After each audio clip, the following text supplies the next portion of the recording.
बाल विकास एवं शिक्षा शास्त्र के इस भाग 53 में हम आपके साथ लेकर आए हैं वस्तुनिष्ठ प्रश्न और भी कुछ जानकारियां जो आगे हम देखेंगे। वस्तुनिष्ठ प्रश्न कम है दोस्तों, देख लेते हैं। अपराधी बालकों के उपचार की कौन सी विधि नहीं है? देखें तो हम अपराधी बालकों के उपचार की विधि कौन सी नहीं है? पर्यावरणात्मक विधि है या मनोवैज्ञानिक विधि या मनोविश्लेषणात्मक है या प्रश्नावली? अपराधी बालकों के लिए हम प्रश्नावली विधि उपयोग नहीं करते उपचार में। अगले हम देखें 36 देखें तो वह बालक जो समाज द्वारा स्वीकृत आचरण का पालन नहीं करता है अपराधी बालक कहलाता है। यह कथन किसका है? यह गिलिन का है, स्किनर का, हीली का है, मॉरर का है? किसका है दोस्तों? वह बालक जो समाज द्वारा स्वीकृत आचरण पालन नहीं करता है वह अपराधी कहलाता है। यह हीली नामक मनोवैज्ञानिक का है। मनोविश्लेषक विधि क्या है? मनोविश्लेषक विधि को देखें हम तो मनोविश्लेषक विधि स्वप्न विश्लेषण विधि है या स्वतंत्र साहचर्य विधि है या उपर्युक्त दोनों विधियां हैं। यह हम देखें तो मनोविश्लेषक विधि उपर्युक्त दोनों विधियां हैं। स्वप्न विश्लेषण विधि भी है मनोविश्लेषक और स्वतंत्र साहचर्य भी है। बाल अपराधी बालकों के उपचार की विधि क्या है? बाल अपराधी बालकों के उपचार की विधि मनोविश्लेषणात्मक विधि है या वातावरण विधि या मनोविश्लेषक विधि या उपर्युक्त सभी है। हम देखें तो बाल अपराधी बालकों के उपचार की विधि है मनोवैज्ञानिक विधि को हम शामिल करें तो उपर्युक्त सभी विधियां जो हैं दोस्तों मनोविश्लेषणात्मक और वातावरण और मनोवैज्ञानिक सबसे ज्यादा इंपॉर्टेंट, जो कि उपर्युक्त सभी विधियां बालकों के अपराध को उपचार करने के काम आती है। अगला हमें देखें तो बाल अपराध की परिभाषा किसी कानून के उस उल्लंघन के रूप में की जाती है जो किसी वयस्क द्वारा किए जाने पर अपराध होता है। किसकी परिभाषा है दोस्तों? वैलेंटाइन की है, स्किनर की है या क्लासमियर गुडविन की है या गुड की है? यह अपराध की परिभाषा जो कानून के उस उल्लंघन के रूप में की जाती है जो किसी वयस्क द्वारा किए जाने पर अपराध होता है, तो वह स्किनर के अनुसार कहा गया है दोस्तों।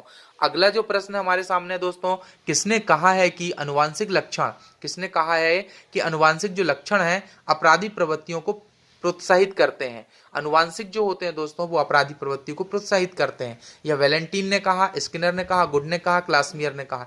वैलेंटीन मनोवैज्ञानिक ने कहा है कि जो हमारी हेरिडिटी में आता है, हमारे पूर्वजों के जो लक्षण होते हैं, अपराधी गुण होते हैं, वह हमें इस समय क्या करते हैं दोस्तों? हमें उकसाते हैं, हमारे नए जीवन को उकसाते हैं, वो वैलेंटाइन ने कहा है। और फिजिक और डेलिक्वेंसी नामक पुस्तक लिखी है। किसने लिखी दोस्तों? ग्लुक एवं ग्लुक ने, स्किनर ने, गुड ने, क्लासमियर ने। किसने लिखा दोस्तों? ग्लुक एवं ग्लुक ने लिखा है। आगे देखें दोस्तों हम अधिगम सीखना। अधिगम का क्या मतलब होता है दोस्तों? सीखना एवं शिक्षा शास्त्र इसका मतलब होता है।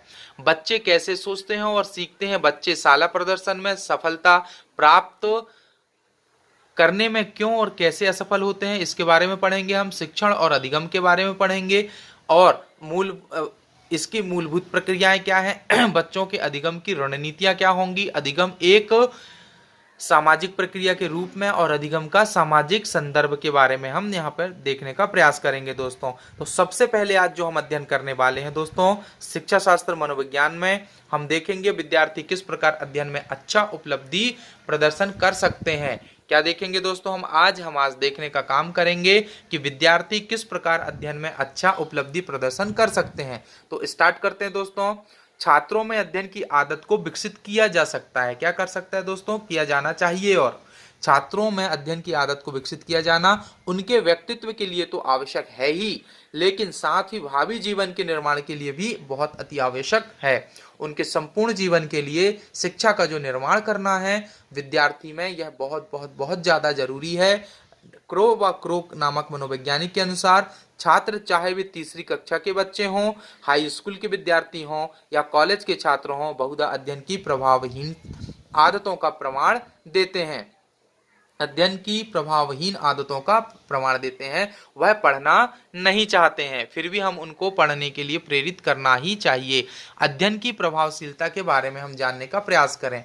अध्ययन की प्रभावशीलता आदतों का विकास न कर सकने के कारण ही वे अपने उद्देश्यों को प्राप्त करने में विफल होते हैं। कैसे हो जाते हैं दोस्तों?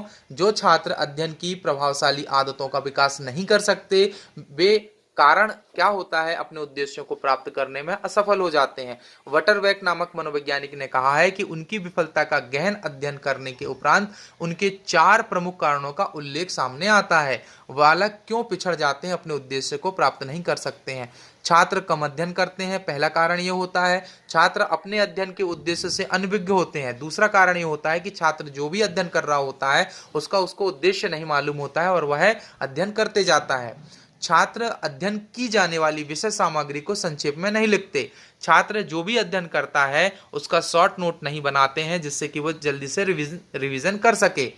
चौथा कारण होता है छात्र विषय सामग्री से संबंधित प्रश्नों के उत्तर पर विचार नहीं करते। छात्र विषय जो सामग्री होती है उनकी जो पढ़ लिख लिए होते हैं उनसे संबंधित प्रश्न के उत्तरों पर विचार नहीं करते।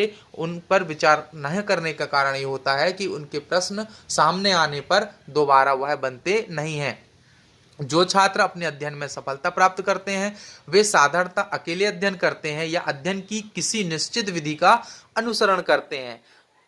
ये छात्र सफल होने के कारण अपने उद्देश्य को प्राप्त करते हैं। यदि इस उद्देश्य का संबंध उनकी किसी विशिष्ट इच्छा से होता है तो वे अपनी संपूर्ण शक्ति को अध्ययन में लगा देते हैं। क्या करते हैं दोस्तों, ऐसे छात्र जो सफल होने के कारण अपने उद्देश्य को प्राप्त करते हैं, यदि इस उद्देश्य का संबंध किसी विशिष्ट इच्छा से होता है तो ठीक है, नहीं तो अपनी संपूर्ण शक्ति अध्ययन में लगा देते हैं। हम अपने इस कथन की सार्थकता को सिद्ध करने के लिए 2 लेखकों के विचारों को उद्धृत कर रहे हैं, इसको हम देखें। शर्मा व नंदा के शब्दों में हम कहें तो शिक्षक के सबसे महत्वपूर्ण कर्तव्यों में से एक है कि छात्रों में अध्ययन की उत्तम आदतों का विकास करें। छात्रों में क्या करें दोस्तों, अध्ययन की उत्तम आदतों का विकास करना चाहिए जिससे कि बालक अध्ययन कर सकें और अपने उद्देश्यों की प्राप्ति कर सके। नंबर दूसरा है क्रो एवं क्रो मनोवैज्ञानिक के अनुसार हम देखें, क्रो व क्रो के अनुसार शिक्षक का कार्य छात्रों को उन विधियों की खोज करने में सहायता देना है। शिक्षक का क्या महत्वपूर्ण काम है दोस्तों, कि विधियों की खोज करने में सहायता देना है जिनसे उनका अध्ययन उतना रोचक एवं सफल हो सके जितना कि संभव है। क्या हो सके दोस्तों, उतना रोचक एवं सफल हो सके जितना कि वह संभव हो सकता है। अगला देखें, सीखने की उत्तम आदतों का मूल्यांकन करने का सिद्धांत। अगला जो है सीखने की उत्तम आदतों का मूल्यांकन करने का सिद्धांत है। क्या है दोस्तों, सीखने की उत्तम आदत। बालक सीखने की उत्तम आदतों का क्या कर सके, अपने अंदर विकसित कर सके, ऐसे सिद्धांतों को हम प्रतिपादित करेंगे। तो देखें, छात्रों को अपनी अध्ययन संबंधी आदतों का मूल्यांकन एवं परीक्षण करने में सहायता दी जानी चाहिए ताकि वे अपनी कमियों का ज्ञान प्राप्त करके अपनी अध्ययन की कुशलता में वृद्धि कर सकें। और वस्तुतः यह परीक्षण प्रत्येक छात्रों के द्वारा स्वयं किया जाना चाहिए, किंतु उसे इस कार्य के लिए किस प्रकार प्रोत्साहित किया जाए और किया जाना चाहिए, इसके लिए हम कुछ सिद्धांतों को पढ़ेंगे। तो इस प्रश्न का हम उत्तर देखें। इस प्रश्न का उत्तर देते हुए क्रो एवं क्रो कहते हैं, प्रत्येक छात्र को निम्नलिखित सिद्धांतों के आधार पर अपनी अध्ययन संबंधी आदतों का परीक्षण करने के लिए प्रोत्साहित किया जाना चाहिए। नंबर 1, अध्ययन की कुशलता में तभी वृद्धि होती है जब उसकी कोई निश्चित योजना का उद्देश्य होता है कि मुझे क्या प्राप्त करना है, तो उसको मजा आता है पढ़ने में और वह अच्छे से अच्छे कार्य को कर सकता है। अध्ययन के उत्तम परिणाम प्राप्त करने के लिए तथ्यों या विषय सामग्री को रटना सर्वदा अनुचित विधि है। इनको रटना नहीं चाहिए, उनको समझना चाहिए और समझते हुए हमें एक इमेजिनेशन बनाना चाहिए। अध्ययन के उत्तम परिणामों को प्राप्त करने के लिए उत्तम स्वास्थ्य, वह स्वस्थ व्यक्ति हो, पर्याप्त शयन, निद्रा पूरी हो रही हो और मनोरंजन की अत्यंत आवश्यकता होती है। अध्ययन के कुछ विषय ऐसे हैं जिनको केवल पूर्ण विधि होल मेथड का प्रयोग करके स्मरण रखा जा सकता है, अन्यथा नहीं। अध्ययन का अर्थ केवल पुस्तक में मुद्रित विषय वस्तु को पढ़ लेना ही नहीं है, अपितु उसको पूर्ण रूप से समझ लेना भी है। अध्ययन का क्या मतलब है दोस्तों, हम उसको पढ़ लिए वह अकेला नहीं है, उसको समझना भी जरूरी है और उसको अपने जीवन में अप्लाई भी करना है। शब्दों और शब्द समूह और वाक्यों को ध्यानपूर्वक पढ़ने चाहिए और उनका प्रयोग किस संदर्भ में किया गया है यह भी भली भांति समझ लेना अति आवश्यक है।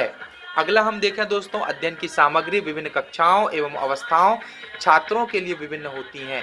अध्ययन की जो सामग्री होती है वो मित्रों अलग अलग कक्षाओं के लिए अलग अलग होती है, अलग अवस्थाओं के छात्रों के लिए अलग होती है।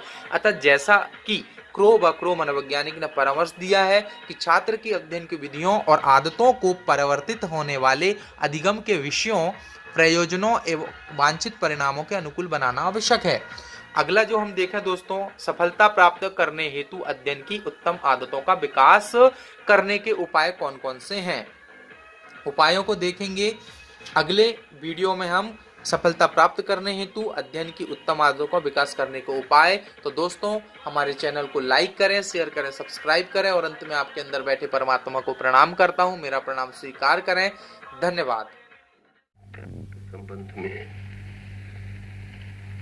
2-3 बातें समझ लें और फिर हम ध्यान का प्रयोग करें। पहली बात तो ये समझ लेनी जरूरी है कि ध्यान का श्वास से बहुत गहरा संबंध है। साधारणतः देखा होगा,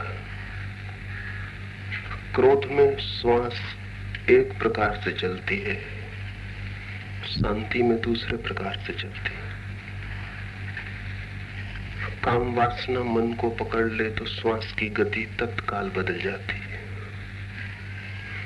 और कभी अगर श्वास बहुत शांत, धीरी, गहरी चलती हो तो मन बहुत अद्भुत प्रकार के आनंद को अनुभव करता है। मन की